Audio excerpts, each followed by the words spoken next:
Paper number first भौतिक भूगोल।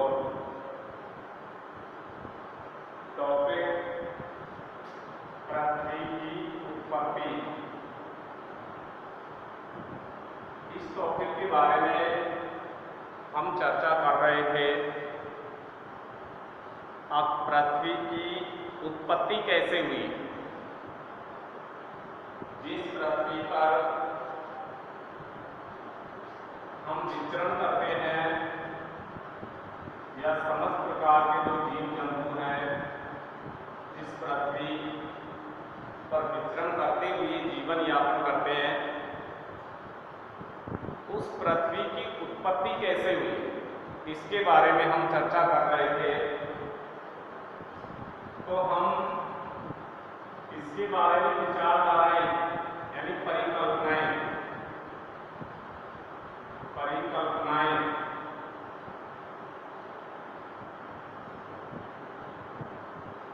बता रहे हैं। अब पृथ्वी की उत्पत्ति से संबंधित 3 परिकल्पनाएं थी।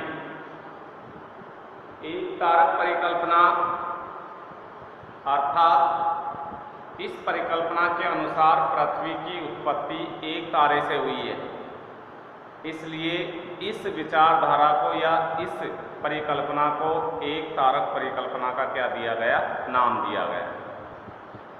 इसके जो समर्थक थे, इसको जो मानने वाले थे, उनमें लाप्लासा था, चेम्बरलेन था, मोल्टन था।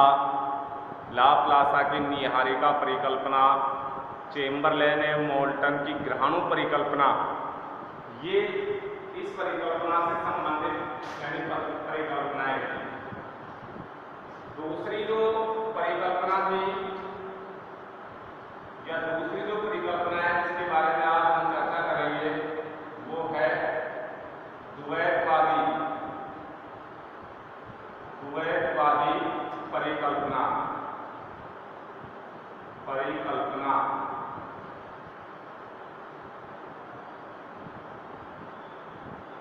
ये पृथ्वी की उत्पत्ति के बारे में दूसरी परिकल्पना है, जिसको हम कहते हैं द्वैतवादी परिकल्पना। क्या कहते हैं? द्वैतवादी परिकल्पना। इस परिकल्पना के अनुसार ऐसे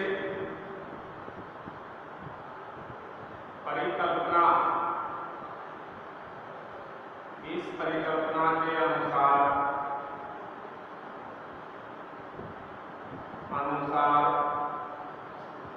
पृथ्वी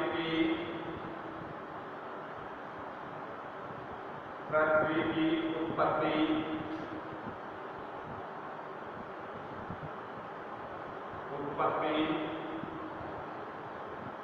दो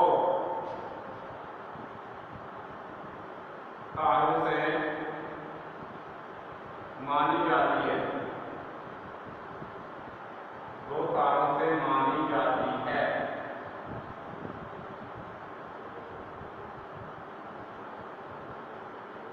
इसीलिए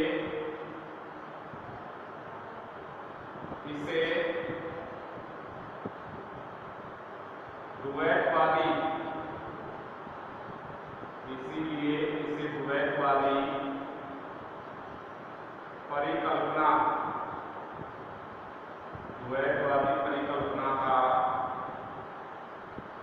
परिकल्पना का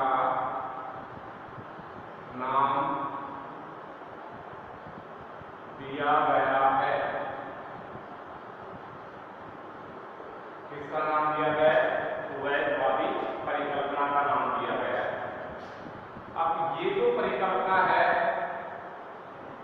ये परिकल्पना पृथ्वी की जो उत्पत्ति है वो 2 तारों से मानती है।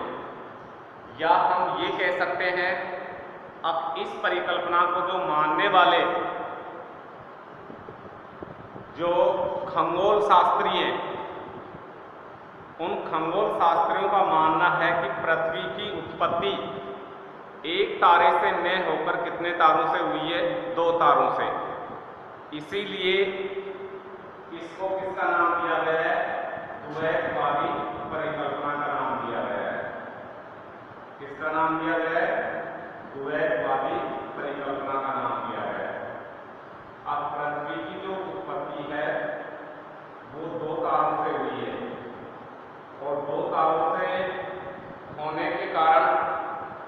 इसे द्वैतवादी परिकल्पना कहा गया है।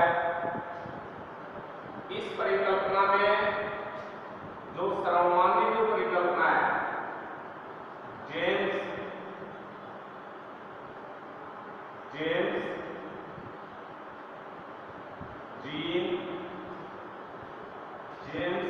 की व्यवहारिक परिकल्पना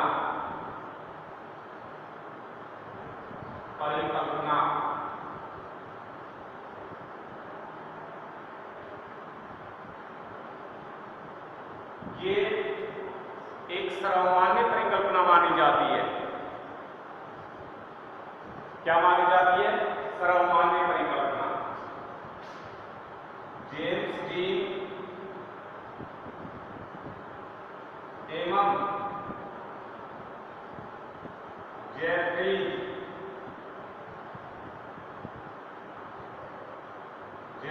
की व्यवहारिक परिकल्पना, ये जो परिकल्पना थी ये द्वैतवादी परिकल्पना से संबंधित थी। किससे संबंधित थी? द्वैतवादी परिकल्पना से। और ये जो परिकल्पना है, इस परिकल्पना से एक निश्चित आधार पर हम ये कह सकते हैं, या दूसरे तरीके से कहें तो हम ये कह सकते हैं, अब ये जो परिकल्पना है, इस परिकल्पना से यानी पृथ्वी की उत्पत्ति के बारे में या पृथ्वी की उत्पत्ति के बारे में थोड़ा प्रमाण मिलता है। क्या मिलता है? प्रमाण मिलता है। अब एक प्रकार से यह जो परिकल्पना है ये पृथ्वी की उत्पत्ति को स्पष्ट करती है, इसीलिए इसे एक सर्वमान्य परिकल्पना माना जाता है। जेम्स जीन ने बताया अब जो ब्रह्मांड था, उस ब्रह्मांड में प्रारंभिक समय में दो तारे था। क्या थे? दो तारे। एक तो सूर्य था और दूसरा तारा, या हम ये कह सकते हैं, अब इस परिकल्पना के आधार पर ये कहा जा सकता है कि प्रारंभिक समय में जो ब्रह्मांड था, उस ब्रह्मांड में दो तारे थे। एक तारे के रूप में तो सूर्य था, जो अपनी जगह पर स्थिर था।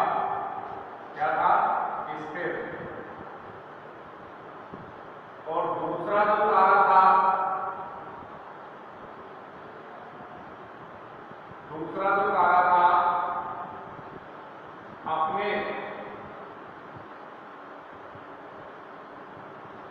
अपने मार्ग पर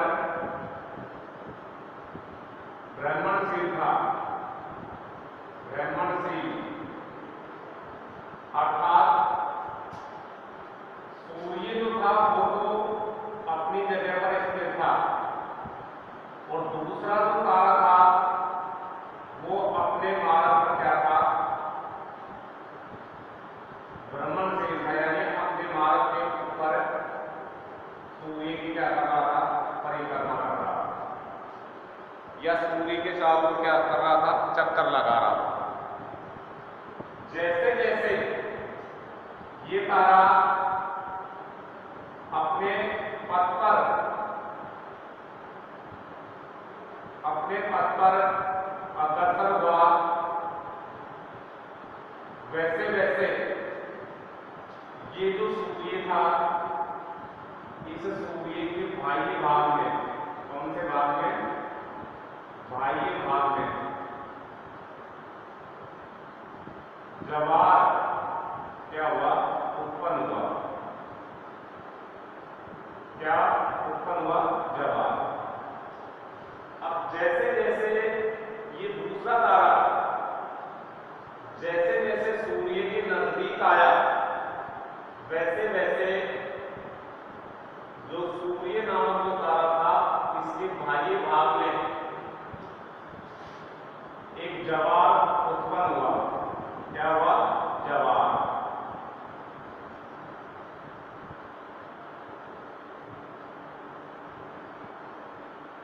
जेम्स लींग ने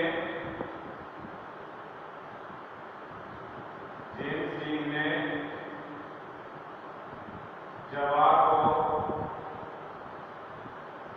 किसका नाम दिया? फिलामेंट।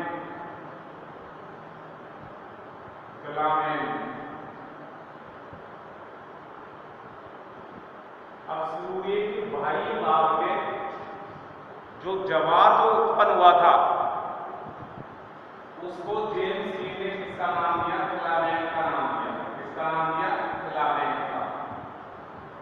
ये फिलामेंट सूर्य के बाह्य भाग से उत्पन्न हुआ था।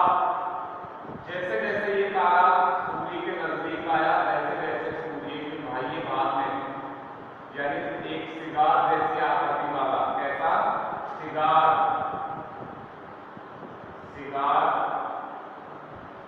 जैसी आकृति वाला